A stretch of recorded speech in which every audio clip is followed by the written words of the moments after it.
Putin के order पर जब परमाणु बॉम्ब चेक किया जा रहा था, तब जेलेंस्की भी पुतिन के एटम बॉम्ब की रिपोर्ट ले रहे थे।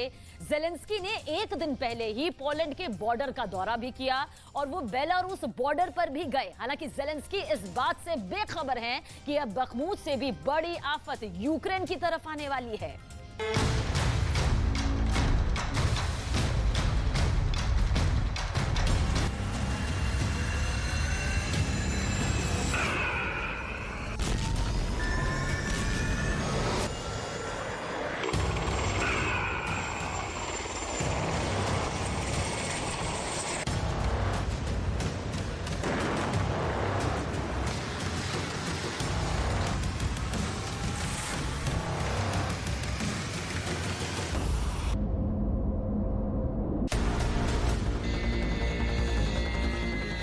रूस के बाहर एक एयरफोर्स बेस पर बहुत हलचल है।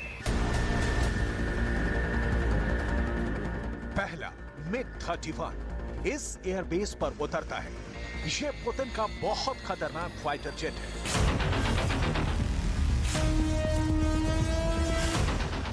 जो परमाणु हमले के लिए तैयार किया गया है। MiG-31 उतरता है और फिर ब्रेक पैराशूट खुल जाता है। पहला MiG-31 अपने हैंगर की तरफ बढ़ जाता है, फिर उतरता है दूसरा MiG-31। यह जहाज दुनिया का सबसे तेज फाइटर जेट माना जाता है। इसकी स्पीड 3000 किलोमीटर प्रति घंटे से भी ज्यादा है, यानी आवाज से 3 गुना ज्यादा रफ्तार।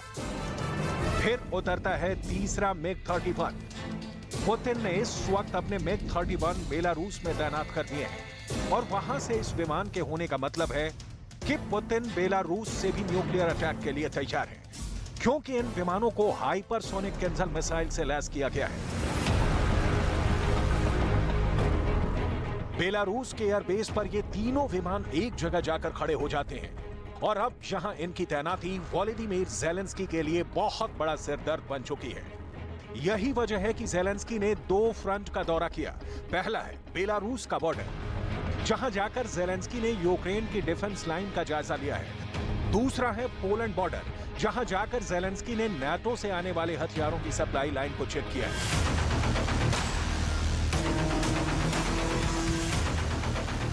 ज़ेलेंस्की बहुत टेंशन में है, ज़ेलेंस्की बहुत दबाव में है। बखमूत हार चुके ज़ेलेंस्की एक दिन पहले अदीविका जा चुके हैं और वहां से भी उनको बहुत बुरी खबर मिली है। अब ज़ेलेंस्की को पता चला है कि बेलारूस में पुतिन की एयरफोर्स एक्टिव हो गई है और कीव पर अगला बड़ा हमला बेलारूस की तरफ से ही होगा। ज़ेलेंस्की कटीले तारों को भी चेक कर रहे हैं। ज़ेलेंस्की यहां तैनात बॉर्डर गार्ड्स की मुस्तैदी भी चेक कर रहे हैं। ज़ेलेंस्की अपने सैनिकों को बता रहे हैं कि अगर बेलारूस की तरफ से रूस घुसा तो यूक्रेन की राजधानी को बचाना नामुमकिन होगा। І хотів сказати якісь теплі, важливі слова про захист нашого кордону, українського, але я знаю, що ви люди героїчні і міцні. Хотів би перш за все вам подякувати, шановні наші прикордонники, подякувати за захист нашої держави в Бахмуті. Знаю, як міцно ви там стояли, тримали Бахмут.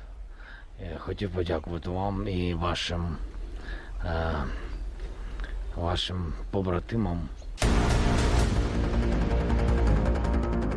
ज़ेलेंस्की ने वो ड्रोन भी देखे जो बेलारूस के बॉर्डर पर नजर रखते हैं। ज़ेलेंस्की ने बॉर्डर के एक कोने में जाकर देखा कि कोई ऐसी जगह तो नहीं जहां से पुतिन के फौजी खामोशी से यूक्रेन की जमीन में दाखिल हो जाएं।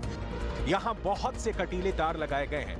बॉर्डर पर जो झील है वहां भी नजर रखने के लिए यूक्रेन के बॉर्डर गार्ड्स लगातार गश्त लगाते रहते हैं। लेकिन बेलारूस से पुतिन का जमीन के रास्ते यूक्रेन आने का प्लान नहीं है। पुतिन कुछ बड़ा करने की सोच रहे हैं और बेलारूस के हवाई अड्डे पर उनकी एयरफोर्स की गतिविधियां इसी तरफ इशारा कर रही हैं। बेलारूस को अपना परमाणु गढ़ बना चुके रूस से अमेरिका और नाटो को क्या खतरा है, इसके लिए पहले देखिए कि पुतिन ने यूक्रेन युद्ध की शुरुआत में ही कैसे परमाणु युद्ध के खतरे का जिक्र किया था। Объединенные организации НАТО и России несопоставимы. Мы понимаем, но мы также и понимаем, что Россия одна из ведущих ядерных держав, а по некоторым компонентам по современности даже многих опережает. Победителей не будет. И вы окажетесь втянутыми в этот конфликт помимо своей воли. Господин президент, конечно, не хочет этого развития, и я не хочу. И я не хочу. अब पुतिन की बात से समझ में आता है कि अगर यूक्रेन और रूस की जंग विश्व युद्ध की तरफ बढ़ी तो उसके बाद परमाणु युद्ध का खतरा मंडराने लगेगा। वर्ल्ड वॉर और न्यूक्लियर युद्ध की बातें ख्याली बातें नहीं हैं, ये बहुत ही पुख्ता वार्निंग है।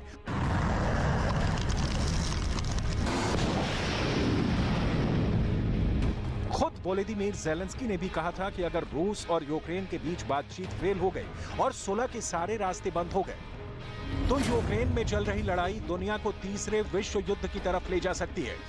ये बात ज़ेलेंस्की बार-बार कह चुके हैं। यूक्रेन युद्ध शुरू होने के बाद से पूरे यूरोप में इस वक्त परमाणु अलर्ट जारी है, क्योंकि रूस अपनी सबसे खतरनाक मिसाइल से यूक्रेन पर कई हमले कर चुका है।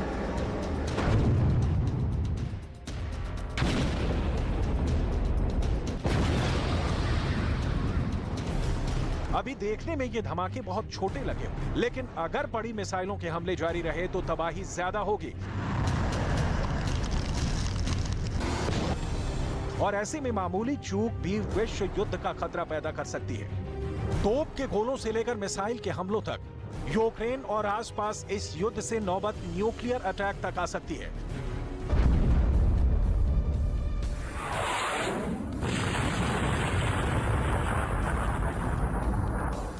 रूस के इरादों को देखते हुए रोमानिया और पोलैंड में अमेरिका के मिसाइल डिफेंस सिस्टम एक्टिव कर दिया गया है। यूक्रेन युद्ध को अब यूरोप की सुरक्षा से जोड़ दिया गया है। अमेरिका ने यूक्रेन बॉर्डर के करीब स्लोवाकिया में अपना एयर डिफेंस सिस्टम पैट्रियट भी तैनात कर दिया है। इससे रूसी विमानों और छोटी दूरी की मिसाइलों को रोका जा सकता है। लेकिन हाइपरसोनिक मिसाइल को पैट्रियट सिस्टम नहीं रोक सकता, क्योंकि हर एयर डिफेंस सिस्टम की अपनी कमियां और बंदिशें भी होती हैं। रूस की हाइपरसोनिक मिसाइल किंजल कैसे इसका ट्रिगर पॉइंट बन सकती है, अब वो देखिए। पुतिन 2018 में किंजल मिसाइल को पूरी दुनिया के सामने लाए थे और फिर बताया था कि ये ऐसी मिसाइल है जो आवाज की रफ्तार से 10 गुना ज्यादा स्पीड से हमला करती है। इसे ट्रैक करना भी आसान नहीं है, मारना तो दूर की बात है। ये रूस के सुपरसोनिक बॉम्बर जेट MiG-31 से दागी जाती है।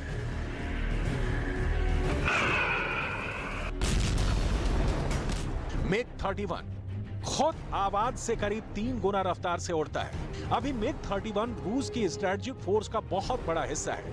यह विमान अब हाइपरसोनिक मिसाइल से लैस कर दिया गया है, जिसकी वजह से रूसी एयर पावर की रेंज कई गुना बढ़ गई है। किंजल एक हाइपरसोनिक मिसाइल है जो रूस की इस्कंदर मिसाइल का एयर वर्जन कही जाती है। रफ्तार है 10,000 किलोमीटर प्रति घंटा। यह मिसाइल 2,000 किलोमीटर की रेंज तक परमाणु वॉरहेड के साथ हमला कर सकती है। इस मिसाइल को MiG-31 की बेली यानी एयरफ्रेम के निचले हिस्से में इंजन के बीचों बीच में फिट किया जाता है, ठीक वैसे ही जैसे सुखोई फाइटर जेट में ब्रह्मोस लगाई जाती है। अब आप अंदाजा लगाइए कि MiG-31 जिसकी खुद की अधिकतम रफ्तार 3,000 किलोमीटर, उससे इस मिसाइल को फायर किया जाता है और ये 10,000 किलोमीटर प्रति घंटे की रफ्तार से आगे अपने टारगेट की तरफ बढ़ती है। रूस इस वक्त यूक्रेन में अपनी जिन 3 बड़ी मिसाइलों का इस्तेमाल कर रहा है, उनमें इस्कंदर और किंजल बैलिस्टिक मिसाइल बड़ा नाम है। दरअसल इस्कंदर के एयर वर्जन को ही किंजल कहा जाता है। विमान से लॉन्च की जाने वाली किंजल हाइपरसोनिक मिसाइल की रेंज 2,000 किलोमीटर है। वहीं जमीन से जमीन पर वार करने वाले इस्कंदर बैलिस्टिक मिसाइल की रेंज 500 किलोमीटर है।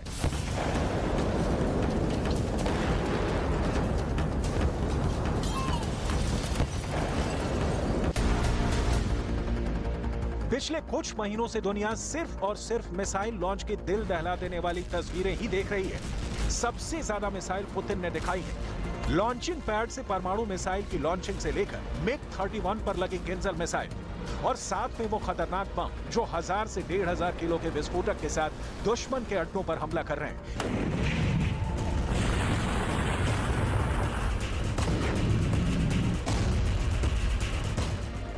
ऐसा बखमूत में हो रहा है, ऐसा अदीविका में हो रहा है और अब ऐसा खेरसौन में फिर से करने की तैयारी की जा रही है।